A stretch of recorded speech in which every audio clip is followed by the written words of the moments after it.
Wow. She lost everything. Her family, her friends, her sanity, everything. All because she fell in love. That question kept echoing in her mind. Is it a crime to fall in love? Because of love, she ran for her life. Because of love, her mother's life was put in danger. Because of love, she was never allowed a moment to breathe. Maybe love isn't the blessing we think it is. This story promises something rare, raw, gripping content you won't find anywhere else. If you've already seen part 1, you know exactly what I mean. If you haven't, click the story tagged below or visit our channel to start from the beginning. And if this is your first time here, don't forget to like, subscribe, and turn on the notification bell for more unforgettable stories like this. Your support helps us bring these stories straight to your doorstep. We love you, besties. Joon reached the location his investigator sent him. A warehouse district. Abandoned. Silent. Wrong. His pulse hammered. This wasn't where Amara would go. This wasn't anywhere near the guesthouse areas. Something was off. He stepped out of the car anyway, scanning the shadows, praying he would see her. A silhouette? A movement? Anything. But the place was empty. Completely empty. His phone buzzed again. A second message from the investigator. Sir, we may have misread the signal. Stay inside your car. Something is... The message cut off. Joon froze. Misread? How? His investigators were the best in Korea. Unless the data was falsified. Unless someone fed them the wrong location. Unless... A click echoed behind him. He turned. A man stood beside his car. Not a thug. Not a reporter. A man wearing a suit. A foreigner. Eyes sharp. Expression unreadable. Mr. Kang, the man said calmly, you need to come with me. Joon narrowed his eyes. Who are you? The man didn't blink. I'm the person stopping you from walking into a trap. Joon tensed. What trap? The man nodded toward the warehouse. You weren't supposed to arrive here alive. His stomach twisted. Hana. No, the man said quietly. Someone far above her. Before Joon could react, the man held out a phone. Your wife wants you to hear this. The screen lit up. A video. Joon's heart stopped. Amara, breathing hard, running through a dim alley.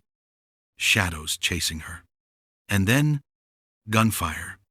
Joon's entire body went cold. Where is she? He whispered. The man watching him gave a slow, steady breath. She's alive, for now, but only because someone interfered. Joon clenched his jaw. Who? The man hesitated. Then he said a name Joon had never heard, but one that instantly drenched him in dread. The woman who's been running for 27 years. Joon frowned. What? The man's expression changed.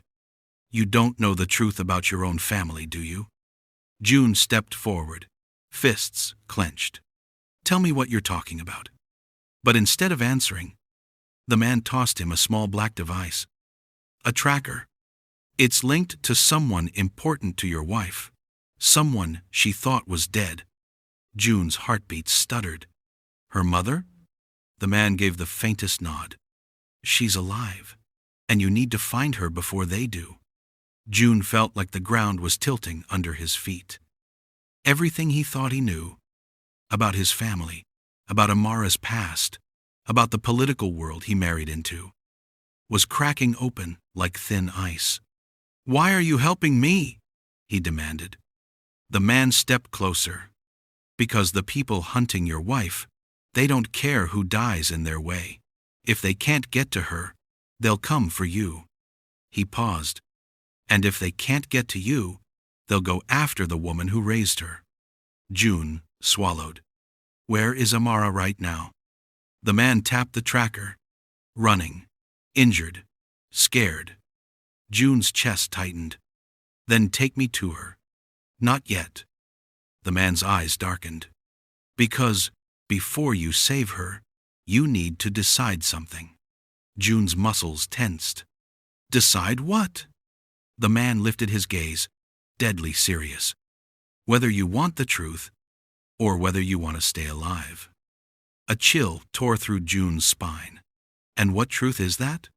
The man stepped closer, voice low, final, irreversible. The truth that your father is the reason Amara has been hunted since the day she was born.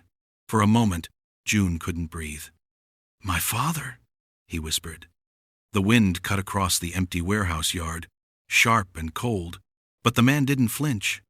You were never told the truth, the stranger said, because if you knew, you would have destroyed everything your father built. Joon's fists tightened. My father built an empire, a legitimate one. A humorless smile. Empires aren't built with legitimacy. They're built with alliances, deals, and betrayals. Joon's jaw clenched, but the man continued. 20 years ago, your father made a pact with an international syndicate, a group that wanted control in Korea. He promised them something in exchange for political backing. What promise? The man took a breath. A betrayal. Someone had to be removed. Someone too powerful, too influential. A man who stood in the syndicate's way. Joon blinked, slow, disbelieving. And that man was? The stranger's eyes hardened. Amara's father. Silence crashed between them. Joon felt a pulse in his head, hot and violent. You're lying.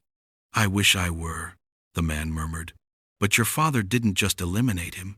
He took everything from him. His position, his future, and his family. Joon staggered back a step. My father isn't a murderer. The man didn't move. Then why did your wife grow up hiding? Why did her mother flee 2 continents? Why did the same men who once partnered with your father start hunting Amara the moment your marriage was announced? Joon's voice broke. My father wouldn't do that. The man gave a slow, pitying look. He did worse. Joon's pulse roared in his ears. What worse? The man reached into his coat and pulled out a small drive. A silver one, engraved with a symbol Joon recognized. The Kang family crest. My father owns that, Joon whispered. Yes, the man replied, and he didn't think anyone would find the backup files he kept in Switzerland. Joon swallowed hard. What's on it? The man stepped closer and pressed the drive into Joon's hand. Evidence, videos, agreements, messages, proof that the Kang patriarch was ordered to eliminate a political threat. Joon felt sick. And he did it? No, the man said sharply. Then he added, he didn't eliminate one man. His voice lowered. He eliminated 2. Joon's breath stopped. 2? Who was the second? He whispered. The man looked him dead in the eyes. Amara. Joon felt the world tilt. She was supposed to die the same night her father died, but her mother disappeared with her before the syndicate's men arrived. Joon's heart cracked open. So this whole time, the attacks, the rumors, the hacking, the threats. The man nodded. All because your father has a debt, a blood debt, and Amara is the only piece missing from the contract. Joon felt like his chest was closing in. My father knew who she was when I married her. Yes. And he said, nothing? He hoped she would stay invisible. But the moment your marriage went public, he exhaled slowly. The people he betrayed realized she was alive. Joon stared at the ground, unable to move, unable to think, unable to understand how the man who raised him, the man who taught him loyalty and honor, could be tied to the death of the woman he now loved more than anything. He whispered, my father caused this. The man nodded. And he's been hiding the truth for 20 years. Joon slowly lifted his head, eyes burning. Where is my father right now? The man hesitated. And then he gave the answer Joon dreaded most. He's with Hana. Joon went still. Why? The man's voice dropped to a whisper. Because Hannah was never the villain, June. She's the messenger, your father's partner, and the woman trying to finish what he never could. A cold, violent clarity washed through June. He didn't say a word. He turned, opened his car door, and said only one thing. Take me to them. Because this wasn't just about saving Amara anymore. This was about choosing a side. And June was done being his father's puppet. The drive felt endless. June's hands were tight on the steering wheel, knuckles pale, eyes fixed on the road, as if he could will the truth to change. But truth doesn't bend. It only waits. The MI6 agent Parquet sat in the back seat, voice calm in a way that didn't match the chaos roaring inside June's chest. You need to prepare yourself, Park said quietly. Your father is not the man you think he is. June didn't respond. He couldn't. All he could hear were the words replaying in his head. Amara was meant to die that night. My father caused this. Hannah is finishing what he started. Every memory of his father, every lesson, every lecture, every look of pride, felt poison now. Betrayal had a taste. A metallic bitterness that clung to the tongue. His phone buzzed. Unknown number. A video message. He opened it. Amara. Sobbing. Running. Gunshots behind her. And then, her voice. June, please. Find my mother before they do. Pain punched him in the chest so hard he couldn't breathe. He had already lost her once. He wouldn't lose her again. Parquet leaned forward. She's safe for now. But not for long. Your father knows she's alive. How? June whispered. Park hesitated. Because Hannah told him. June's grip tightened. So she's still working with him. Parquet shook his head. Working with him? A dark smile. No, she's controlling him. June turned sharply. What do you mean? Park sighed. Hannah So isn't just a spoiled political heiress. She's the syndicate's negotiator. She has direct ties to the same organization that ordered the hit on Amara's father 27 years ago. And now, she wants the one thing that slipped through their fingers. Amara, June whispered. Yes, Park replied, but not because she hates her. June frowned.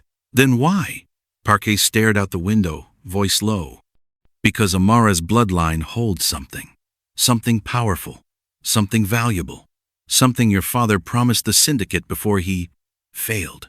The car went quiet. Too quiet. June swallowed hard. What is she? Park looked at him. Not what, June?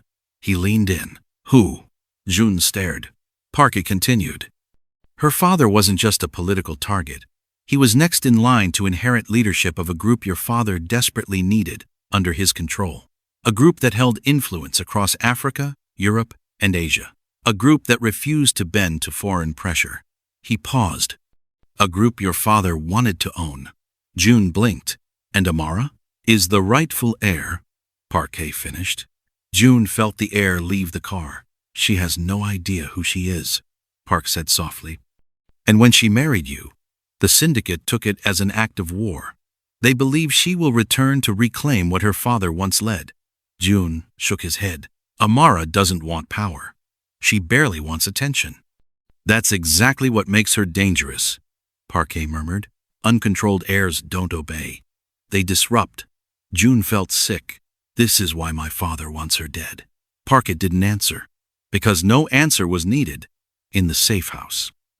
Meanwhile, miles away, Amara ran through the dark streets until her lungs burned raw.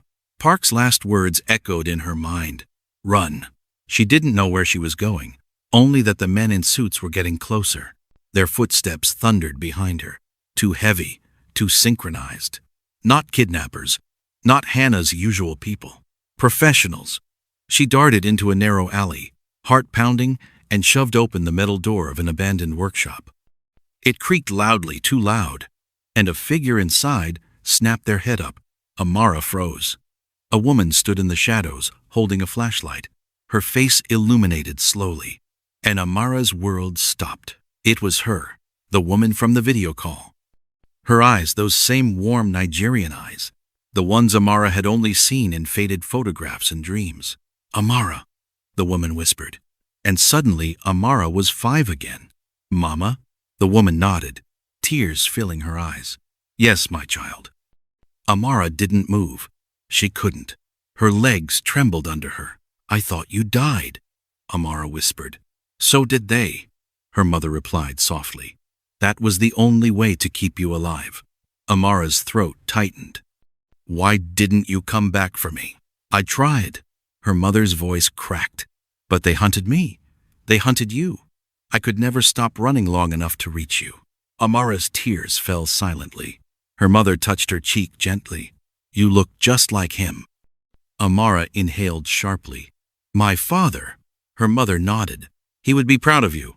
He died trying to protect you." Amara's breath faltered. "Who were we running from?" she whispered. Her mother shut her eyes. "The Kang family." Amara went still. Cold spread through her body like poison. "No," she whispered. "No. Joon would never." "Joon didn't know," her mother said quickly. "He is not his father." "But his father killed yours." Amara felt the world tilt. "He ordered it?" she whispered. "Worse," her mother said. "He helped plan it."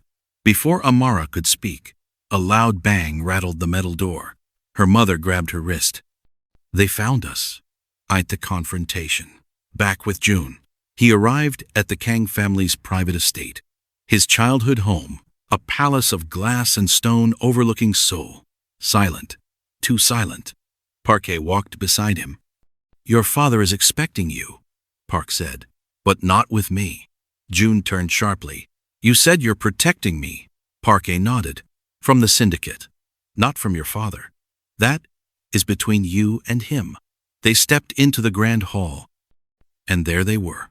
Hana, standing beside Joon's father, both of them waiting like judges in a courtroom. Hana smiled coldly. "Joon, you finally stopped running after your little foreign pet." Joon's eyes burned with fury. His father stepped forward. "Son," Mr. Kang said, voice calm, "we need to talk."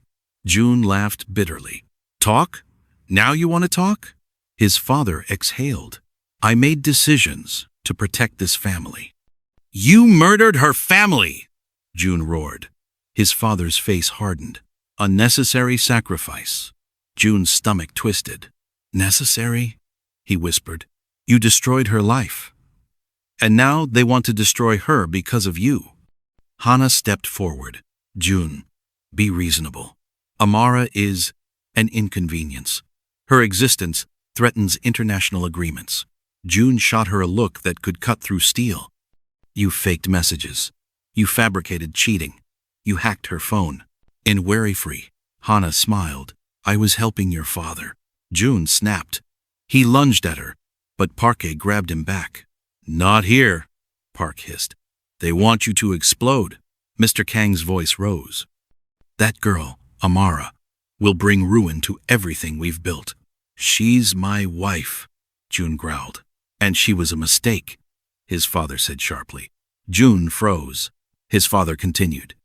"She is the daughter of a man who opposed us, a man who interfered in foreign alliances, a man who brought chaos. His death was the only option." "You tried to kill her too," Joon said quietly. "A 5-year-old child." His father didn't respond, which was an answer. Joon felt rage coil in his chest, stronger than anything he had ever known. "You won't touch her again," he whispered. His father looked almost amused. "And how will you stop me, son?" Before Joon could answer, Park's phone buzzed urgently. He answered, listened, and his eyes widened. He turned to Joon. "You need to leave. Now." Joon stiffened. "What happened?"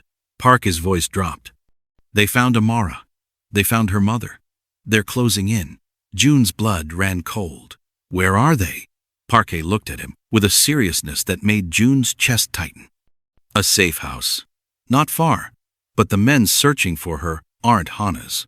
They're from the original syndicate." Joon swallowed. "Then we have to go," Park whispered. "It might already be too late." "I'm the safe house breach." Amara clung to her mother, as footsteps thundered outside. "Stay low," her mother whispered. The lights flickered. Shadows moved under the doorway. A voice called out, "Open the door, now." Her mother's grip tightened. "Amara, if anything happens, run. Don't look back." "I'm not leaving you again," Amara cried.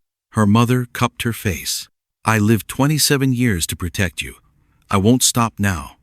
Before Amara could respond, the metal door burst open. Black-clad men poured in. Amara screamed. Her mother pushed her behind an overturned table just as bullets tore through the room. "Amara, run!" But Amara couldn't move. Her body froze. Her lungs seized. Her mother stood up, hands raised, defiant, unbroken. "If you want her, you go through me first." A gun clicked. "No problem," one of the men said coldly. The shot rang out. But not toward her mother, toward the doorway, where someone had just arrived. Joon. He tackled the shooter to the ground. Chaos erupted. Gunfire. Shouting. Amara, screaming his name. "Joon!" He turned, saw her, and time stopped, but only for a second, because another man aimed at Amara. Her mother lunged, pushing Amara out of the way, and the bullet hit her instead. Amara collapsed beside her. "Mama!" No, please." Blood pooled. Her mother smiled weakly. "It's all right. I finally got to see you."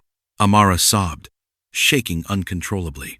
Joon dragged her behind cover as bullets continued flying. "We need to move," he shouted. Amara cried into his shoulder. "They shot her. They shot my mother." "I know," Joon whispered, voice breaking. "I'm so sorry." But then, through the chaos, a shadow stepped calmly into the doorway. Hana, hands clasped behind her back, unbothered, untouched. She smiled. This ended exactly where it was always meant to. Amara's heartbeat stopped. Joon stood, fury in his eyes. "Hana, this is over." "No," Hana said softly. "It's just beginning." Behind her, a tall, older man stepped inside. Joon's blood ran cold. His father. Mr. Kang looked at Amara's bleeding mother, then at the gunman, then at Joon. "Son," he said coldly, "step away from the girl."